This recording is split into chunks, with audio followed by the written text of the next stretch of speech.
Let's dive straight into the latest defense intelligence from the Indo-Pacific and South Asia as of July 17, 2025. I'm giving you a rapid-fire timeline, analytical breakdowns, and key scenarios, so you're ready for your next deep dive or strategic forecast. Here's the week at a glance. On July 10th, Taiwan kicked off its Kuang counter-invasion drills, preparing for worst-case scenarios in the Taiwan Strait.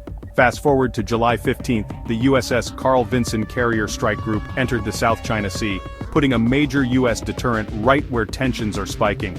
Over those same days, Chinese UAVs and Elan aircraft ramped up surveillance flights near Taiwan, signaling Beijing's intent to keep the pressure on. Meanwhile, India's not sitting still. On July 11th, they successfully tested the Astra missile, now with a fully indigenous RF seeker. Just one day later, India formally requested to co-produce Javelin anti-tank missiles with the US. Then, July 13th, India announced plans to convert 10 retired thermal plants into nuclear facilities, a move that's as much about strategic resilience as it is about clean energy. Topping it all off, ISRO confirmed that the first industry-built PSLV rocket developed by HAL and L&T is prepped for launch later this year. So what does all this mean? Let's break it down. The US carrier in the South China Sea sends a clear message: deterrence is active, not just rhetorical. India's moves like the Astra test and private sector PSLV show a leap in indigenous capability and a desire for strategic autonomy. The Javelin co-production request hints at even tighter US-India defense ties, while the nuclear conversion plan is a two-for-one energy independence and a more resilient grid in times of crisis.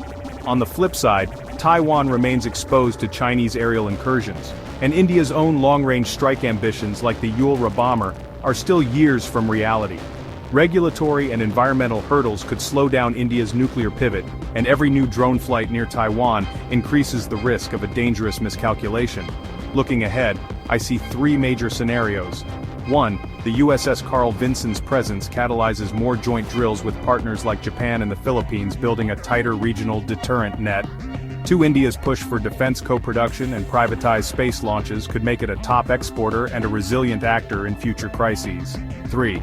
As China intensifies ISR flights, the risk of escalation in the Taiwan Strait climbs, making every policy and posture decision more consequential. To sum up this week, deterrence in the Indo-Pacific is real. India's defense leap is gaining traction, and the region's strategic balance is in flux. Stay sharp, the next move could reset the board.